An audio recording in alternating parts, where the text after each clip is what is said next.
तो दोस्तों ABB India ने अपने क्वार्टर वन के नंबर को डिस्क्लोज कर दिया है। तो चलिए देखते हैं क्या है क्वार्टर वन के नंबर्स के अंदर डाटाबेस के लिए यहाँ पे क्रॉस में दिया गया है। तो देखिए, लेकिन उससे पहले बता दूं कंपनी को उससे डिविडेंड की भी अनाउंसमेंट की गई इस क्वार्टर में। 9 रुपये 77 पैसे के हिसाब से कंपनी आपको डिविडेंड देने जा रही है, जिसका जो रिकॉर्ड डेट होने वाला है वो आपका होने वाला है 8 अगस्त। तो याद रखिए 8 अगस्त कंपनी का रिकॉर्ड डेट है। कंपनी के 9 रुपये 77 पैसे कंपनी के डिविडेंड के लिए। चलिए नंबर देखते हैं। तो देखिए पिछले क्वार्टर में कंपनी 3160 करोड़ के आसपास के रेवेन्यू जनरेट की थी ऑपरेशन के थ्रू। पिछले साल 2830 करोड़, जबकि अभी देखें तो कंपनी का रेवेन्यू 3175 करोड़ आपको जाता हुआ देखने को मिला। तो साल दर साल जाते हैं तो साल दर साल कंपनी के रेवेन्यू के अंदर एक अच्छी खासी तेजी आपको देखने को मिल रही है।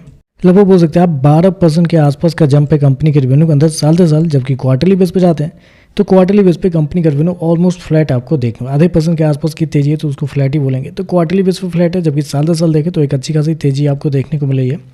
कंपनी हो गया 3175 करोड़ का रेवेन्यू, जबकि मेरे पास बहुत सारे मार्केट रिपोर्ट थे, लगभग 8-10 ब्रोकर के मार्केट रिपोर्ट थे, जिसमें हर एक ब्रोकर का जो रेंज दिया गया था वो कम से कम 3100 करोड़ से लेके लगभग 3300 करोड़ के बीच में हर एक ब्रोकर का मानना था कि कंपनी का रेवेन्यू आपको आता हुआ देखने को मिलेगा। जो एवरेज अनुमान निकलता है वो आपका निकल जाता है 3180 करोड़ तक। तो आप कह सकते हैं एग्जैक्टली उतना ही आता हुआ देखने को मिल रहा है।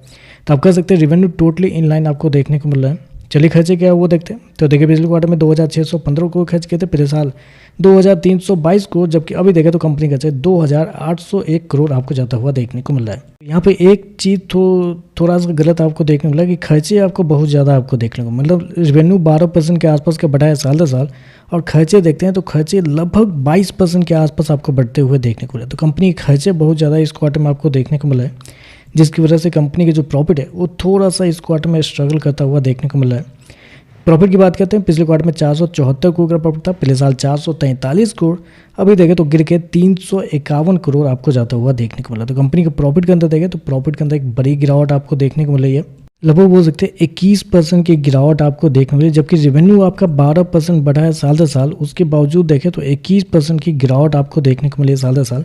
जबकि क्वार्टरली बेस पे जाते हैं तो यहाँ पे भी एक अच्छी खासी गिरावट आपको देखने को मिली। तो कंपनी का प्रॉफिट देखें तो बहुत ही कमज़ोर आपको देखने को मिला है, जबकि मिनिमम टू मिनिमम जो ब्रोकर्स का रिपोर्ट था उसमें मिनिमम से मिनिमम जो टारगेट था प्रॉफिट को लेके वो 460 था, मैक्सिमम 510 के आसपास। तो यहाँ पे देखें तो कंपनी का प्रॉफिट तो इसके आसपास भी नहीं देखने को मिल रहा है। तो आप कह सकते हैं प्रॉफिट बहुत ही ज़्यादा कमज़ोर आपको देखने को मिला है। मार्जिन की बात करते हैं तो देखिए पिछले साल कंपनी का मार्जिन 15.65 था। पिछले क्वार्टर की बात करते हैं तो पिछले क्वार्टर में 15% था, जबकि इस क्वार्टर में देखते हैं तो कंपनी का मार्जिन गिर के 11.05 आपको जाता हुआ देखने को मिला। मार्जिन देखें तो मार्जिन बुरी तरीके से गिरते हुए देखने को मिला है।